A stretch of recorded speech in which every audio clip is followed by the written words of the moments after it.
drops and sodium bicarbonate drops, but it got to the stage mid last week where they were experiencing extreme deafness and some otalgia, so some pain in the ear, and they arranged to see me this morning.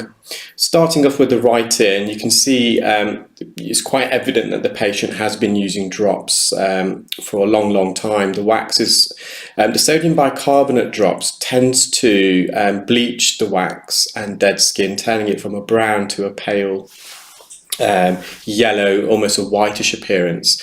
And you can also tell by the colour of the ear canal, it's slightly pinker than it should be, so it's slightly inflamed. Now, could be one of two reasons. The patient may be suffering from what we call otitis externa, which is an infection or inflammation of the ear canal wall. But it could also be due to the excessive use of earwax drops, and in particular sodium bicarbonate drops. So sodium bicarbonate earwax drops are water-based and they're slightly alkaline. The ear itself is slightly acidic, as is earwax, and sometimes if you use these water-based alkaline drops like sodium bicarbonate drops or hydrogen peroxide drops, they can cause a bit of a reaction within the ear canal. So we've advised the patient to monitor his symptoms. If he's experiencing any itchiness or any pain after the wax has been removed, to contact myself so we can recommend some treatment and write a referral to his GP. But I suspect in this case it's just because of excessive use of drops. You can see you've got a large chunk of earwax there. So the ear canal is more or less clear now. In the distance you've got the tympanic membrane, the eardrum, and there's just some soft wax and dead skin. So I know a lot of viewers really enjoy the skin peels. They've become very popular. We don't always remove skin. We only remove skin if the skin is ready to be removed or it's infected. And sometimes when we hover over the ear canal wall, like particularly in this case, actually, it's a prime example, you get skin that naturally just kind of retracts and elevates itself from the canal wall, and at that stage I tend to just continue to remove the skin because I don't want large tails of skin in the ear canal that are flapping around. However, if the skin is not ready to be removed, we leave that there. So another drawback of excessively using earwax drops, that it does really make the skin that coats the ear canal quite soggy, and then all the dead skin itself, it is ready. It's very sloppy in consistency, very mushy, and it peels off very easily, like in this particular client. So what I was trying to do is just hover over the ear canal and just remove some remnants of soft wax debris that was still remaining. But then the skin, because it was quite soggy and wet, it also detached itself from the ear canal wall. So I'm just using a fine end gauge here, just gently lifting the skin. And you'll see in a moment, I removed quite a large piece of dead skin from the anterior canal wall, which is the front part of the ear canal. So on view, it's the right hand side. So again, I'm just trying to remove some of this remnants because it could be otitis externa, and this could be some otorrhea. So otorrhea is ear discharge, and sometimes it's difficult to differentiate between otorrhea, so ear discharge, and earwax and dead skin that's been discoloured and bleached using sodium bicarbonate drops. That's because both ear discharge and softened debris and dead skin and wax, because of the use of drops, is a similar colour. Another hallmark of otitis externa and otorrhea, so ear discharge, is that you do get a very pungent, almost really acidic smell from the ear, which wasn't really apparent in this client, hence why I just believe his ear canals just become a bit sensitive to the excessive use of drops. And here's just dead skin off the anterior canal wall. And again, we're not trying to remove every little last flake of dead skin. We're just trying to remove this big flap of dead skin because I don't want it to flap around in his ear on a windy day, and he can feel it flap around, which can happen. And also with skin, we just have to be a bit careful because it can clarinet. So the skin gets lodged and trapped at the entrance of the suction probe, and it flaps around. And it emits a very high frequency, almost deafening whistle. So, and that's generally why I use a fine end gauge, because it minimises the clarineting. just a bit of dead skin there. And again, I'm not trying to remove every little last speck. That's not what clinical ear care specialists do. So that ear has been fully treated. We're just going to the left side. So the patient hasn't been using the drops as much on this side. So you can see the wax is not as soft and soggy and wet as it was in the right ear.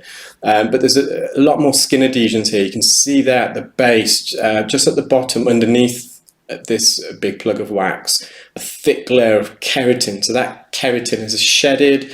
It's dead keratin that's been shedded from the ear canal, but it's also attached to the wax, and we just have to maneuver this plug of wax to loosen that dead skin, detach it from the canal wall. And you see the method I use to detach dead skin. I'm getting a suction grip and I'm just making little wriggles upwards and downwards, sometimes in circles. I tend to find with dead skin, I don't generally rotate it in circles as much as I do for wax when I'm trying to loosen wax, but you can see there's a few concentric circles, clockwise motions, and these movements just help tease the wax and dead skin off the ear canal wall.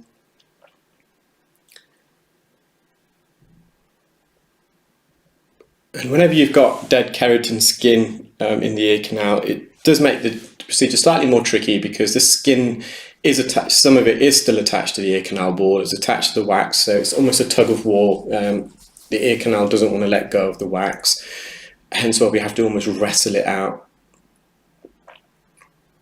There we are, I've got a large piece of dead skin and wax there. And you can see the tail end of the keratin. So this keratin's a bit more crusty. It's not as wet and soggy as it was in the right ear. And that's because the patient hasn't been using drops in this ear. He was just using it in his contralateral ear, the right ear, sorry. So again, just some keratin there that I'm just trying to loosen. The more medial part of the wax and dead skin, so this is further in the ear, it is slightly more mushy, and I suspect that's due to humidity. Obviously this ear canal is completely occluded, it gets warm, it gets moist, it gets sweaty, and it can make the wax a bit more mushy in consistency. Also, when you use Otex, not only Otex, I should say, any drops that contains hydrogen peroxide, it also can turn the wax or dead skin into this mushy consistency. It's best compared to like mashed potato. So what I've done, you could see the suction probe was getting blocked with this soft mushy debris. So I just put some olive oil drops into the ear canal. This wax is quite deep, it's probably 2 centimeters within the ear canal. I've just put enough olive oil drops there just to soak this wax for a few minutes. I'm just rotating the ear, so if you were watching me perform the procedure from the outside, I was holding on to the client's ear and gently just turning it in circles, rotating it so this olive oil can really get in behind this plug of dead skin and wax. And you can see that keratin, so it's unmistakable. It's a white glossy colour. And it's still a bit mushy, but I am getting a better grip now. I'm just trying to loosen it from the canal wall. There we are, so I've loosened it from the anterior canal wall. So the suction probe is blocked there. You can just saw me wriggling it, shaking it, trying to unblock it.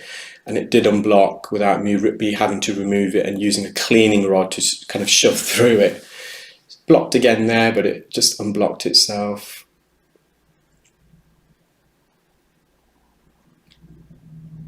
There we are, I'm just gently bringing this plug forward, so a bit of soft dead wax there blocking the tube, so I had to come out there and clear that up.